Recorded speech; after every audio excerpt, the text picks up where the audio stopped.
Student, welcome to my YouTube channel. So हम कर रहे थे इलेक्ट्रॉन डिस्प्लेसमेंट इफ़ेक्ट्स।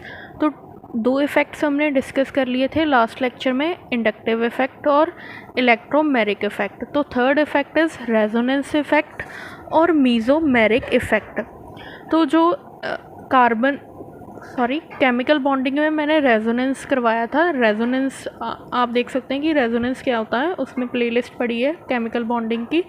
तो रेजोनेंस एक तरह का फिनोमेना होता है, हाइपोथेटिकल फिनोमेना होता है कि जिसकी हेल्प से हम एक स्ट्रक्चर के कितने ही सारे स्ट्रक्चर बना सकते हैं अपनी कन्वेंस के लिए।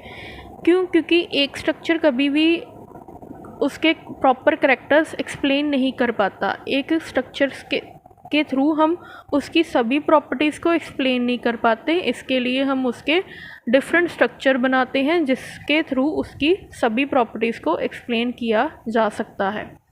तो जो रेजोनेंस इफ़ेक्ट और मीज़ोमेरिक इफ़ेक्ट है, it is the interaction between two pi bonds में इंटरेक्शन हो सकती है, पाई बॉन्ड लोन पेयर्स में इंटरेक्शन हो सकती है। तो इसमें क्या होता है, इलेक्ट्रॉन फ्लो करते हैं फ्रॉम वन सिस्टम टू एक सिस्टम के पार्ट से दूसरे सिस्टम के पार्ट तक। तो ये काफ़ी सिग्निफिकेंट रोल प्ले करता है इन कंजुगेटेड सिस्टम। तो कंजुगेटेड सिस्टम क्या होते हैं? कंजुगेटेड सिस्टम होते हैं जिनमें अल्टरनेट मल्टीपल बॉन्ड्स और लोन पेयर्स हो, जैसे double bond, single, double, lone pair आ गया। तो अगर हम यहाँ से लोन पेयर इधर शिफ्ट करेंगे तो ये डबल बॉन्ड इधर शिफ्ट हो जाएगा, ये वाला डबल बॉन्ड इधर शिफ्ट हो जाएगा। तो एक इसका नवा स्ट्रक्चर बनेगा, that is CH2, CH double bond, CH single bond, CH2 double bond, Cl। तो कुछ इस तरह का स्ट्रक्चर बन सकता है।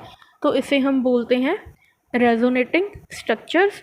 और ये इफ़ेक्ट रेजोनेंस इफ़ेक्ट क्यों होता है? क्योंकि यहाँ से इलेक्ट्रॉन लोन पेयर और पाई बॉन्ड में इंटरेक्शन हो रही है, इलेक्ट्रॉन फ्लो कर रहे हैं one part of system to the other part of system. तो हम ये क्यों करते हैं? हमें पोलैरिटी इंड्यूस करनी होती है, सिस्टम में पोलैरिटी इंड्यूस करनी होती है। पोलैरिटी इंड्यूस करने का क्या मतलब है? प्लस और माइनस लेके आना होता है। तो जैसे इस पे नेगेटिव चार्ज आ गया, इस पे पॉजिटिव चार्ज आ गया।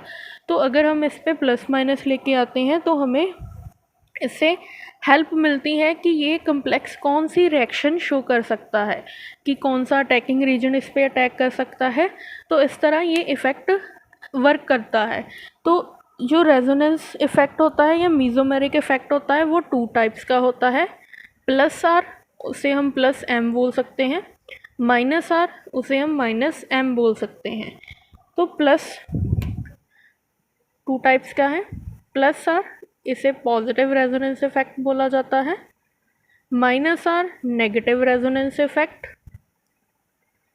तो नेगेटिव रेजोनेंस इफेक्ट में क्या होगा और पॉजिटिव में क्या होता है? जो इलेक्ट्रॉन्स होते हैं इसमें जो सब्स्टिट्यूट अटैच होगा, कोई साइड ग्रुप जो अटैच होगा चेन से अलग, वो इलेक्ट्रॉन डोनेट करेगा। जैसे हमने अभी एक एग्जांपल की थी, ये वाली, इसमें जो क्लोरीन लगा है, क्लोरीन एक अलग सा सब्स्टिट्यूट लगा है, ये इलेक्ट्रॉन डोनेट कर रहा है टूवर्ड्स दिस पार्ट। तो ये सब्स्टिट्यूट इलेक्ट्रॉन डोनेट करे किसको? डबल बॉन्ड को इलेक्ट्रॉन डोनेट किया, कंजुगेटेड सिस्टम को इलेक्ट्रॉन डोनेट किया, कुछ ये कंजुगेटेड सिस्टम है ना, तो उसको इलेक्ट्रॉन डोनेट किए। तो इस टाइप के जो इलेक्ट्रॉन डोनेट करें टू कंजुगेटेड सिस्टम और टू डबल बॉन्ड, तो उसे हम बोलते हैं प्लस आर इफेक्ट। तो प्लस आर इफेक्ट कौन शो करता है? OH group plus R show करता है, क्योंकि इस पे लोन पेयर होते हैं। एल्कोक्सी ग्रुप शो करता है प्लस आर, और क्लोरीन, ब्रोमीन, आयोडीन, ये प्लस आर इफ़ेक्ट शो करते हैं। और भी कई एग्जांपल्स हो सकती हैं। तो एक प्लस आर की और रेजोनेटिंग स्ट्रक्चर बनाते हैं, फिनोल्स होते हैं, फिनोल्स, और अमीन्स होते हैं, जैसे जो बेंजीन है, benzene is also a conjugated triene, इसमें 3 डबल बॉन्ड होते हैं, और अगर एनिलीन लगा दें, सॉरी NH2 ग्रुप लगा दें, हाइड्रोक्सिल ग्रुप लगा दें, और इसमें हम मिथॉक्सी ग्रुप लगा दें, तो इस पे इसके पास लोन पेयर है, इसके पास भी लोन पेयर है, तो ये एनिलिन हो गया, ये फिनोल होता है, ये फिनाइल बेंजोएट होता है। तो अभी इस पे जो लोन पेयर है वो अपने इलेक्ट्रॉन डोनेट कर रहा है टू कंजुगेट सिस्टम। इसने इसको इलेक्ट्रॉन डोनेट किए, ये इलेक्ट्रॉन इधर शिफ्ट हो जाएंगे, तो रेजोनेटिंग स्ट्रक्चर बनते हैं। जैसे अगर ये इलेक्ट्रॉन इधर शिफ्ट हुए, इस पर नेगेटिव चार्ज आ गया, नाइट्रोजन के 4 बॉन्ड बन चुके हैं, जबकि 3 बनने चाहिए, उस पर प्लस चार्ज आ गया। सिमिलरली अगर ये वाला इलेक्ट्रॉन हम इधर शिफ्ट करेंगे, ये इलेक्ट्रॉन इस कॉर्नर पे आएगा, तो अगर ये इलेक्ट्रॉन इस कॉर्नर पे आ रहा है तो इसका रेजोनेटिंग स्ट्रक्चर क्या फॉर्म हो गया, यहाँ पे नेगेटिव चार्ज, यहाँ पे पॉजिटिव चार्ज। तो अभी ये इलेक्ट्रॉन इधर शिफ्ट होगा तो ये वाला इलेक्ट्रॉन इधर चला जाएगा, तो इसका रेजोनेटिंग स्ट्रक्चर क्या बनेगा, ये यहाँ पे नेगेटिव आ गया, यहाँ पे इलेक्ट्रॉन शिफ्ट हो गए ये वाले, और इधर डबल बॉन्ड है NH2 पॉजिटिव। तो अगेन अगर ये यहाँ पे शिफ्ट हो गया, ये इधर चला जाएगा इलेक्ट्रॉन्स, तो ये अगेन वही स्ट्रक्चर फॉर्म हो जाएगा। तो रेजोनेटिंग स्ट्रक्चर हम इसलिए फॉर्म करते हैं क्योंकि ये एक स्ट्रक्चर इसकी प्रॉपर्टीज़ को प्रॉपरली एक्सप्लेन नहीं कर पा रहा। तो अगर हम इसके रेजोनेटिंग स्ट्रक्चर बना रहे हैं तो इस पर नेगेटिव चार्ज आ रहा है, नेगेटिव चार्ज आने का मतलब नेगेटिव इस पोजीशन पे है, इस पोजीशन पे और इस पोजीशन पे। तो नेगेटिव चार्ज आने का ये मतलब होगा कि इसमें जो इलेक्ट्रोफिलिक रिएक्शन हो सकती हैं, इलेक्ट्रोफिलिक सब्स्टिट्यूशन रिएक्शन होने का ये मतलब है कि जो इलेक्ट्रॉन डेफिशिएंट स्पीशी होगी, इलेक्ट्रॉन डेफिशिएंट स्पीशी वहाँ पे ही जाके लगती है जहाँ पे नेगेटिव चार्ज हो। तो इस पोजीशन पे नेगेटिव चार्ज है तो इलेक्ट्रॉन डेफिशिएंट स्पीशी यहाँ भी अटैच हो सकती है और यहाँ भी। ये जो इफ़ेक्ट्स है ये आपको +2 में बहुत काम आएंगे, आगे भी फर्दर ये इम्पॉर्टेंट होते हैं इफ़ेक्ट। सिमिलरली जो OH है उसके भी सिमिलर रेजोनेटिंग स्ट्रक्चर बनेंगे, ये आपने बनाने हैं और इसके भी रेजोनेटिंग स्ट्रक्चर बनाने हैं। तो नेक्स्ट डिस्कस करते हैं negative resonance effect. Negative resonance effect में क्या होता है कि कंजुगेटेड सिस्टम डोनेट करता है इलेक्ट्रॉन, तो हम बोल सकते हैं जो सब्स्टिट्यूट होगा -R में, जो सब्स्टिट्यूट होगा वो इलेक्ट्रॉन विड्रॉ करेगा टुवर्ड्स इटसेल्फ। सब्स्टिट्यूट अपनी तरफ इलेक्ट्रॉन विड्रॉ करेगा, वो कंजुगेटेड सिस्टम को डोनेट नहीं करेगा। जैसे ये कंजुगेट सिस्टम है CH2 CH C triple bond N cyanide. तो यहाँ से जो डबल बॉन्ड है इसने अपनी तरफ इलेक्ट्रॉन पुल किए, इधर इलेक्ट्रॉन ये शिफ्ट हुए, यहाँ से ये इलेक्ट्रॉन इधर शिफ्ट हो गए, तो इस ग्रुप ने अपनी तरफ इलेक्ट्रॉन को विड्रॉ कर लिया।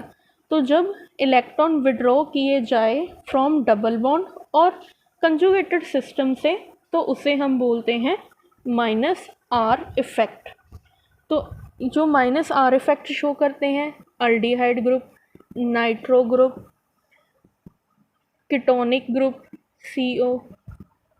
COOR ester group, these show -R effect. Cyanide भी आ जाता है इसमें। तो अभी हम इसके रेजोनेटिंग स्ट्रक्चर बेंजीन के केस में भी बना सकते हैं। जैसे